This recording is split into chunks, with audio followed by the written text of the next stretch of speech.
அனைவருக்கும் வணக்கம். நான் தமிழரசி பாலமுருகன்.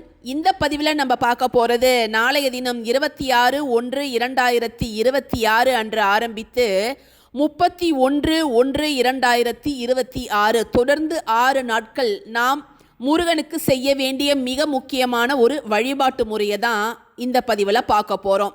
இந்த ஆண்டு தைப்பூசம் February 1ஆம் தேதி 1/2/2026 அன்று வருகின்றது. இந்த தைப்பூச விழா அப்படிங்கிறது உலகெங்கிலும் இருக்கக்கூடிய முருக பக்தர்கள் முருகனை வேண்டி தங்களுடைய நேர்த்திக்கடனை செலுத்தக்கூடிய மிக முக்கியமான ஒரு நாள். நிறைய பேர் ஏற்கனவே 48 நாள் விரதம், 21 நாட்கள் விரதம் அதெல்லாம் ஆரம்பிச்சிருப்பீங்க. நிறைய பேர் மாலையும் போட்டிருப்பீங்க.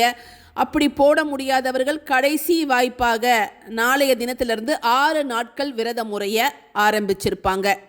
இந்த 6 நாட்கள் அப்படிங்கிறது முருகனுடைய வழிபாட்டில் ரொம்ப ரொம்ப முக்கியமானது. எப்படி நம்ம சஷ்டி விரதம் 6 நாட்கள் இருந்து அந்த சூரசம்ஹாரத்தின் போது விரதம் இருந்து முருகனை வழிபாடு செய்கிறோமோ அதே போலவே தான் இந்த தைப்பூசத்துக்கும் 6 நாட்கள் விரதம் அப்படிங்கிறது சிறப்பு வாய்ந்தது.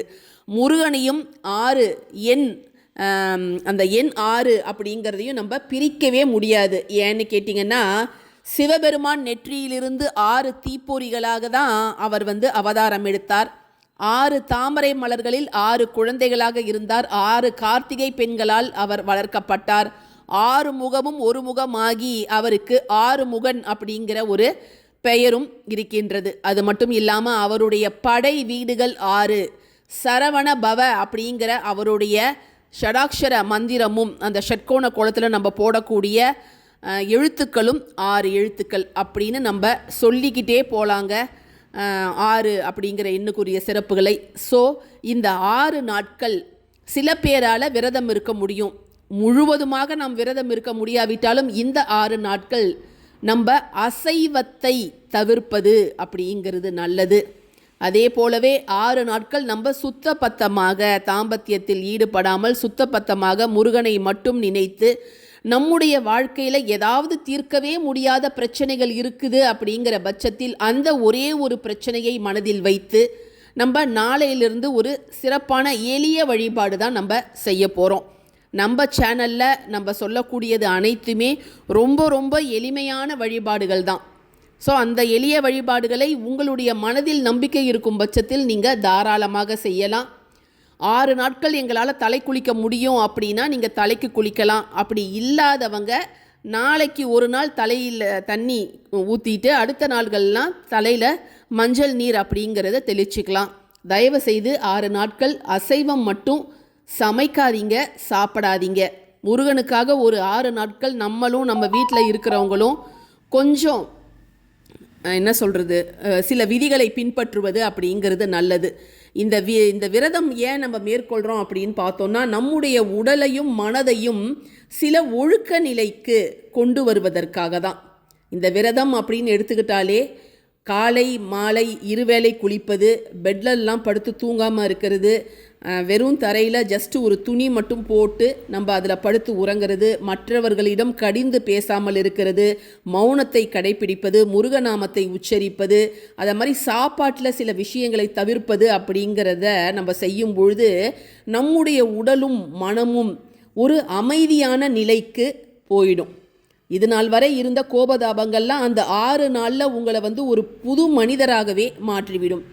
ஸோ அந்த 6 நாள் வாழ்க்கை உங்களுக்கு புது விஷயங்களை கற்றுக் கொடுக்கும். அதுக்கப்புறம் வரக்கூடிய நாளிலும் நீங்கள் யோசிப்பீங்க, அந்த நாளே ரொம்ப நல்லா இருந்துச்சு, நம்ம அப்போ இருந்த மாதிரியே யாருக்கிட்டேயும் எந்தவித வம்புலாம் பண்ணாமல் எந்தவித வாக்குவாதங்களுக்கும் போகாமல் ஒரு அமைதியான வாழ்க்கையை வாழலான்னு நினைப்பீங்கங்க. நாளையிலேருந்து இந்த ஒரு வழிபாடை ஆரம்பிக்கணும்னு நினைக்கிறவங்க சுத்தபத்தமாக இருக்கணுங்க. அதை ஏற்கனவே சொல்லிட்டேன். முடிந்தால் உங்கள் வீட்டுக்கு அருகில் இருக்கக்கூடிய முருகன் கோவிலுக்கு நீங்கள் தினமும் மாலை நேரத்திலேயோ அல்லது காலை நேரத்திலேயோ முடிந்தால் நீங்கள் போயிட்டு வருவது அப்படிங்கிறது நல்லது. 6 நாட்கள் அமைதியை கடைப்பிடியுங்கள். யாருக்கிட்டேயும் தேவையில்லாத வாக்குவாதத்தில் ஈடுபடுவது, பிறரிடம் கோபப்படுவது, கடுமையான சொற்களை பேசுவது இவற்றை தவிர்த்திடுங்கள்.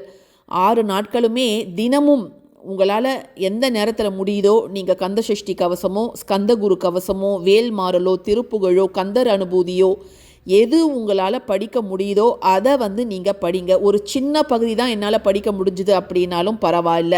நாம் செய்ய வேண்டிய அந்த வழிபாடு என்ன அப்படின்னு பார்த்தீங்கன்னா, ஒரு தாம்பாளத்தட்டு எடுத்துக்கோங்க. அப்படி இல்லை அப்படின்னா நீங்கள் பாக்கு மரத்தட்டு கூட எடுத்துக்கலாம். அதில் 6 அகல் விளக்கு, சுத்தமான நெய் விட்டுக்கோங்க, பஞ்சுத்திரி போட்டுக்கோங்க.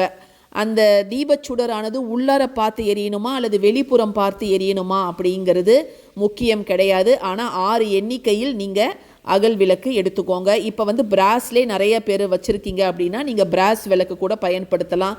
அல்லது வேலோடு இருக்கக்கூடிய முருகர் விளக்கில் 6 விளக்குகள் இருக்கிற மாதிரி இருக்குது, இல்லை நீங்கள் அதையும் எடுத்துக்கலாம். இதை சுத்தபத்தமாக இருப்பவர்கள் மட்டும்தான் இந்த வழிபாடை செய்யணும். தீட்டு காலங்களில் இருப்பவர்கள் செய்யக்கூடாது. இப்போ பெண்களுக்கு நடுவில் தீட்டு வந்துருச்சுன்னா அவர்களுக்கு பதில் அவங்க வீட்டில் இருக்கக்கூடிய அவங்க கணவரோ அவங்க வளர்ந்த பிள்ளைகளோ இதை நீங்கள் செய்யலாம். நீங்கள் அந்த 6 தீபத்தையும் சுத்தமான நெய் போட்டு அதை தீபங்களை எரிய வைத்து முதல்ல அந்த தாம்பலத்தை எடுத்து முருகருக்கு ஆரத்தி அப்படிங்கிறத காமிங்க.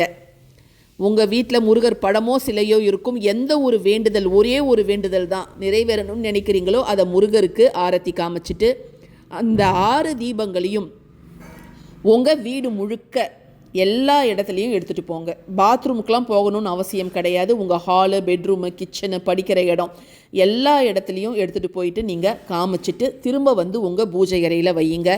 தினம்தோறும் 1 மணி நேரம் இந்த தீபம் எரிந்தால் போதுமானது. காலையோ அல்லது மாலையோ, நான் இரவு 8 மணிக்கு தான் வேலையை விட்டு வருவேன் அப்படின்னாலும் நீங்கள் 8 மணிக்கும் இதை நீங்கள் செய்யலாம். ஏதாவது ஒரு வேளை இந்த 6 தீபங்களும் 1 மணி நேரம் எரியணும். இப்போ காலையில் நான் காமிச்சிட்டேன். ஈவினிங் நேரத்தில் திரும்பவும் ஏற்றலாமா அப்படின்னு கேட்டிங்கன்னா நீங்கள் தாராளமாக ஏற்றலாம். ஆனால் வீடு முழுக்க ஒரு முறை இந்த ஆரத்தியை நீங்கள் காமிச்சிடுங்க. இதை மட்டும் நீங்கள் செய்து பாருங்கள். நிச்சயமாக அந்த நெய் தீபம் ஒன்று ஏற்றி வைத்தாலே நம் வீடு, நம் மனம் சுத்தமாகும். 6 நாட்கள் 6 நெய் தீபங்கள் நீங்கள் ஏற்றி அதை உங்கள் வீடு முழுவதும் காமிக்கும் பொழுது அந்த நறுமணம் காற்றோடு கலந்து நாம் சுவாசிக்கும் போது அது நமக்குள்ளார போயிட்டு பெரும் மாற்றங்களை ஏற்படுத்தும். எந்த ஒரு பிரச்சனைக்கு தீர்வு காணாமல், விடை தெரியாமல் நம்ம குழப்பிட்டு இருந்தோமோ அந்த பிரச்சனைக்கான தீர்வை நிச்சயமாக முருக கடவுள் ஏதாவது ஒரு ரூபத்தில் நமக்கு காமிச்சே தீருவாருங்க. ஸோ இதில் யாருக்கெல்லாம் நம்பிக்கை இருக்குதோ நாளைக்கு நீங்கள் இந்த வழிபாடை செய்ய ஆரம்பிச்சிடுங்க. எல்லார் வீட்லேயும் அகல் அப்படிங்கிறது இருக்கும். நெய், சுத்தமான நெய் நீங்கள் வாங்கிக்கோங்க. வாங்கிட்டு இதை நீங்கள் செய்ய ஆரம்பிச்சிடுங்க. முருகர் படத்திற்கு 6 நாட்களும் பூக்கள் போடுங்க.